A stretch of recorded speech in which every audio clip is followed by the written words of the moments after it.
Hello everyone, আমি কৃষ্ণা আবারও চলে এলাম নতুন একটা ভিডিও নিয়ে। আশা করি তোমরা সকলেই ভালো আছো, আমিও ভালো আছি। তোমাদের ভালোবাসায় রূপান্তর পেজে তোমাদের সবাইকে স্বাগত জানাই। তো চলো আজকের ভিডিওটা দেখতে থাকো। প্রথমে আমি আজকে ব্লাউজের ব্যাক পার্ট কেটে নিব। আশা করি তোমাদের এই ভিডিওটা উপকারে আসবে। আজকে দেখাবো বোর্ডনেকের উপরে নিত্য নতুন যে ডিজাইন মাসাবা যে কাটিং ওইটাই আজকে করে দেখাবো। জানি না তোমাদের কতটা বোঝাতে পারবো। তো চলো, এখানে আমি শোল্ডার নিয়েছি 7 ইঞ্চি, গলা নিয়েছি 4 ইঞ্চি, 4 ইঞ্চি বাই 4 ইঞ্চি নিয়েছি, বোর্ড নেক করবো তাই। তো আর্মহোল এখানে আমি 6.5 মতো নিয়েছি, তোমরা 7 ইঞ্চিও রাখতে পারো। এবার নিয়ে নিব আপার চেস্ট যার যত সেটা নিবে। এখানে আমি আর্মহোলটা একটুখানি নিচের দিকে নামিয়ে আমি শেপটা দিচ্ছি। এইভাবেই শেপ দেব, যেহেতু বোর্ড নেক আর ভর্তি গলা রাখতেই পারো, তাতে কোনো অসুবিধা হবে না। এইভাবে শেপ দিয়ে নিলেই হবে। যদি তোমাদের এই ধরনের ভিডিওগুলো দেখতে ভালো লাগে তাহলে লাইক কমেন্ট করো, ও ভালো লাগলে সাবস্ক্রাইব করো। সাবস্ক্রাইব করে আনসাবস্ক্রাইব অনেকে করে দিচ্ছ, আবার অনেকে আমাকে বলছো বন্ধু ব্যাগ দিতে।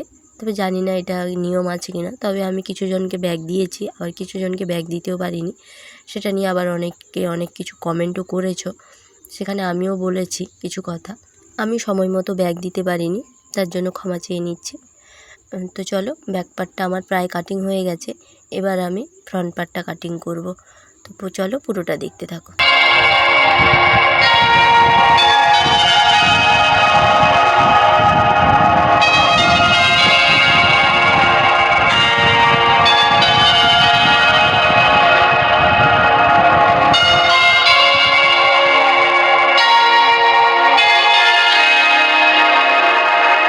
তোমরা এখানে যে কোনো ডিজাইনও করতে পারো, আবার না চাইলেও নাও করতে পারো, কোনো অসুবিধে নেই।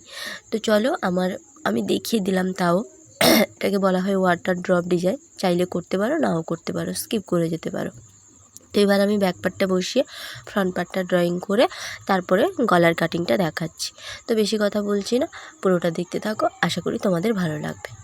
এখানে আমি আর্মহোল লাইনটা সোজাভাবে টেনে নিব এবং চেস্ট লাইনটাও সোজাভাবে টেনে ফ্রন্ট পার্টটা যেহেতু একটু ভেতরের দিকে শেপ দিতে হয়, সেইটা হাফ ইঞ্চির একটু বেশি, 2 সুত মতো বেশি ভেতরের দিকে শেপ দিয়ে নিব। শেপ দিয়ে এবার আমি গলারটা তোমাদের বুঝিয়ে দিব কিভাবে এই গলার ডিজাইনটা করা হয়। আমার কাছে একজন টেলারিং শিখতে আসে, ও আমাকে কোশ্চেন করেছিল ওই কাটিংটা কিভাবে করে। তো ও এই পুজোর সময় আর আসেনি, ওরও কাজের চাপ আর আমারও টুকটাক কাজের চাপ থাকার কারণে আমিও ওকে আসতে বারণ করেছি। যদিও এই ভিডিওটা দেখে তাহলে আশা করি ওর অসুবিধে হবে না। এখানে আমি 2.5 ইঞ্চি নিয়ে নিব। এই 2.5 ইঞ্চি আর আমি সামনের দিকে 6 ইঞ্চি গলা নামিয়েছি। এটা তোমরা গোল গলা করতে পারো, পান গলা করতে পারো, যেরকম ইচ্ছে সেরকম করতে পারো। তো এখানে আমি 2.5 ইঞ্চি বরাবর দাগ টেনে দিলাম। এবার যেটা ছিল 4 ইঞ্চি, ওই 4 ইঞ্চি বরাবর আমি একটা দাগ করে এবার যে মাসাবা কাটিংটা হয় ওইটাই আমি করছি। এইভাবে বসিয়ে আমি দাগ দিয়ে নিলাম। এবার ওই সোজা একটা দাগ টেনে নিব। এখানে আমি মাপ ঝোঁকগুলো তোমাদের ঠিকঠাকভাবে বলিনি, যদি তোমাদের বুঝতে অসুবিধে হয় আমাকে বলো, আমি মাপ ঝোঁক দিয়ে সূত্র দিয়ে আমি ভালো করে বুঝিয়ে দেব। এই সোজা দড়িটা থাকবে সেখানে একটা পয়েন্ট করে নিচ্ছি। তো এবার আমি জুড়ে দিচ্ছি, দেখো কিভাবে আমি কাটিংটা করছি। এইখানে ভি শেপটা আমি করে নিচ্ছি, যে এইভাবে সোজা আমি কাটিংটা করব। তোমরা চাইলে আরও ডিপ না করতে পারো।